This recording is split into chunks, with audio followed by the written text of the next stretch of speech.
Hi hall எல்லோரும் எப்படி இருக்கீங்க? இன்றைக்கி நம்ம புது வீட்டுக்கு தான் வந்திருக்கோம்.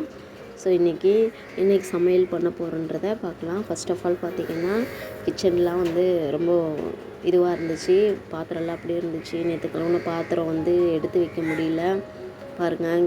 அடுப்பெல்லாம் வந்து க்ளீன் பண்ணாமல் இருக்குது. ஸோ இப்போ இந்த ஒர்க்கெல்லாம் வந்து முடிச்சுட்டு சமைக்கிறதா இல்லை சமைச்சிட்டு ஸ்கூலுக்கெல்லாம் ப்ரிப்பேர் பண்ணிவிட்டு அதுக்கப்புறம் நம்ம க்ளீன் பண்ணலாமான்றது பார்க்கலாம். இப்போ ஃபஸ்ட்டு பாருங்கள், இந்த பாத்திரத்தெல்லாம் தேய்க்கணும். ஸோ அடுப்பை வந்து க்ளீன் பண்ணணும். இப்போ ஃபஸ்ட்டு நம்ம சமையலே முடிச்சிடலாம், ஏன்னா டைம் ஆகிடும். அதனால் ஃபஸ்ட்டு சமையலுக்கு நம்ம அடுப்பை பற்ற வச்சுட்டு நம்ம ஒரு டீ போட்டு ஆஸ் யூஷுவல் டீயோட நம்ம வந்து ஒர்க்கை ஸ்டார்ட் பண்ணுவோம். பால் அடுப்பில் வச்சுட்டு இன்னொரு அடுப்பில் பார்த்திங்கன்னா சாப்பாடு செய்கிறதுக்காக ஒலை வச்சுருக்கேன். சின்ன அடுப்பில் ஒரு சைடு வந்து பால் வச்சுருக்கேன். ஸோ இப்போ டீ போட்டு குடிச்சிட்டு அதுக்கப்புறம் எல்லாத்தையும் செய்யலாம். பால் கொதிச்சிடுச்சு, இஞ்சியை போட்டுட்டு கொதிக்க விட்டுடலாம். பாருங்கள், யாரெல்லாம் இந்த மாதிரி இஞ்சி போட்டு டீ போடுவீங்கன்றது எனக்கு கமெண்டில் சொல்லுங்கள். ஸோ இஞ்சி போட்டதுக்கப்புறமா கொதிக்க ஆரம்பிக்குது. இப்போ நம்ம டீத்தூள் போட்டுக்கலாம். டீத்தூள் வந்து நான் கொஞ்சம் ஸ்ட்ராங்காக தான் எப்போவுமே போடுவேன். அதுக்கப்புறம் சர்க்கரை, தேவையான அளவுக்கு சர்க்கரை போட்டுட்டு கொதிக்க விட்டுடலாம். இப்போ பாருங்கள், டீ ஆல்மோஸ்ட் வந்து நம்மளுக்கு ரெடி ஆகிடுச்சி. இப்போ நம்ம கொதித்தோடனே டீ குடிச்சிட்டு வந்து நம்ம அடுத்தது ஒர்க்கு ஸ்டார்ட் பண்ணிடலாம். டீ குடித்தா தான் நம்மளுக்கு அந்த நாளே வந்து கரெக்டாக போகிற மாதிரி இருக்கும். ஸோ இப்போது வாங்க டீ குடிச்சிடலாம். இப்போ பாருங்கள், நான் டீ குடிச்சிட்டு வர்றதுக்குள்ளே ஒலை வந்து கொதிக்க ஆரம்பிச்சிச்சு. இப்போ வந்து நான் அரிசியை கழுவி போட்டுக்கிறேன். அரிசி போட்டுட்டு நல்லா ஒரு தடவை கிளறி விட்டுட்டேன். இப்போ ஒரு கடாயில் எண்ணெய் ஊற்றிட்டு இன்னொரு அடுப்பில் எண்ணெய் சூடானதுக்கப்புறமா கடுகு ஒரு ஸ்பூன் சேர்த்துக்கிறேன். அதுக்கப்புறமா சீரகம் சேர்த்துக்கிறேன். அதுக்கப்புறமா வெங்காயம் சின்னதாக பொடியாக நறுக்கி வச்சுருக்கேன், அந்த வெங்காயம் சேர்த்துக்கிறேன். உங்கள்கிட்ட என்ன நான் செய்ய போகிறேன்றத சொல்லவே இல்லை, பாருங்கள் நீங்களே நான் என்ன செய்கிறேன்ட்டு. கருவேப்பிலை சேர்த்துட்டு நல்லா இதை வதக்கி விட்டுறலாம் லைட்டாக. இப்போது சின்னதாக ஒரு கட்டி பூண்டு எடுத்து அப்படியே அதை தோலோடு தட்டி போட்டிருக்கேன். இப்போ இந்த வெங்காயம் நல்லா வதக்கிக்கலாம். ரொம்ப டைம் ஆனதுனால ரொம்ப சிம்பிளாக, ஏன்னா வந்து 2 நாள் வந்து பாத்திரம் எடுத்து அடுக்கிறதுக்கே எனக்கு ரொம்ப டயர்டாகிடுச்சு. அதனால் ரொம்ப சிம்பிளாக என்ன செய்ய முடியும்னு பார்த்தேன். ஸோ வந்து இந்த குழம்பு தான் வந்து கரெக்டாக இருக்கும்னு நினச்சேன், தக்காளி குழம்பு. அதனால் சிம்பிளாக இதை செஞ்சு முடிச்சிரு, முதல்ல ஸ்கூலுக்கு அனுப்பிடலாம் அப்படின்னு சொல்லிட்டு பிளான் பண்ணேன். இப்போ பொடியை நறுக்கி வச்ச தக்காளியை போட்டுட்டு மஞ்சள் பொடி உப்பும் போட்டுட்டு இந்த தக்காளியை நல்லா வதக்கி எடுத்துக்க போகிறோம். பாருங்கள், ரொம்ப நைஸாக வதக்கி எடுத்துக்கோங்க. கட் பண்ணது வந்து ரொம்ப பொடியாக கட் பண்ணிங்கன்னா தான் இந்த தக்காளி குழம்புக்கு நல்லாயிருக்கும். தக்காளி ரொம்ப மேஷ் ஆகணும். இப்போ தக்காளி நல்லா இந்த மாதிரி மூடி போட்டு நல்லா வதக்கி எடுத்துக்கலாம். அங்கங்கே வதங்காமல் இருந்துச்சுன்னா நீங்கள் இந்த மாதிரி கரண்டியால் மசிச்சு விட்டுக்கோங்க. ஸோ இப்போ பாருங்கள், ரொம்ப சூப்பராக மசிஞ்சிடுச்சு தக்காளி எல்லாமே. இப்போ இந்த ஸ்டேஜில் வீட்டில் அரைச்ச மிளகாய் பொடியை தேவையான அளவு காரத்துக்கு ஏற்ற மாதிரி நான் சேர்த்துக்கிறேன். நீங்கள் காரம் எப்படி சாப்பிடுவீங்களோ அதுக்கேற்ற மாதிரி நீங்கள் சேர்த்துக்கோங்க.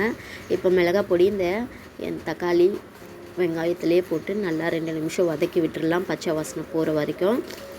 பாருங்கள், இந்த மாதிரி வதக்கினதுக்கப்புறமா தண்ணி சேர்த்துக்கலாம். குழம்புக்கு தேவையான அளவுக்கு தண்ணி சேர்த்துக்குங்க. இது தக்காளி தொக்கு கிடையாது, அதனால் தக்காளி குழம்புன்றதுனால நான் தண்ணி சேர்த்துக்கிட்டேன்.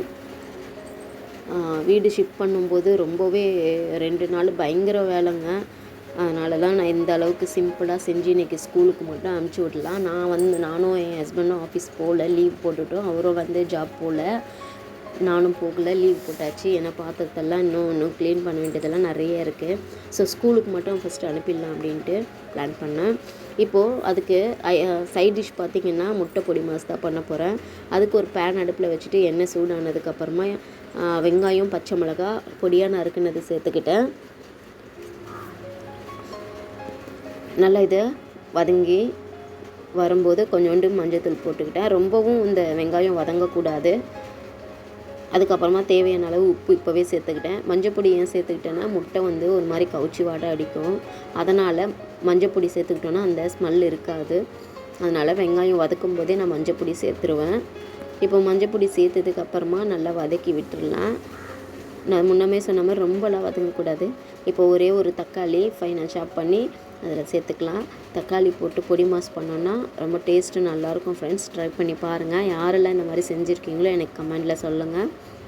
இப்போது நான் ஒரு 5 முட்டை எடுத்து வச்சுருக்கேன். அந்த 5 முட்டை வந்து தனியாக ஒரு பாத்திரத்தில் நான் உடச்சி ஊற்றி வச்சுருக்கேன். நம்ம டைரெக்டாக அதில் சேர்த்தோன்னா ஒரு வேளை முட்டை வந்து கெட்டு போயிருந்ததுன்னா எல்லாமே வீணாக போயிடும். ஸோ அதனால் நான் ஃபஸ்ட்டே வந்து ஒரு கிண்ணத்தில் முட்டையை வந்து எல்லாத்தையும் உடச்சி ஊற்றி வச்சுக்கிட்டேன். இப்போ அந்த முட்டை ஊற்றுனதுக்கப்புறமா கிளறி விட்டுடலாம்.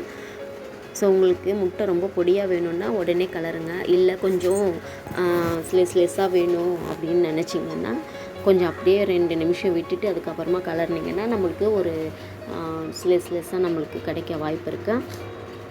இப்போது நல்லா இந்த மாதிரி கிளறி விட்டுட்டு லோ ஃப்ளேமில் வச்சு ஃபுல்லாகவே நம்ம அந்த முட்டையை வதக்கிடலாம்.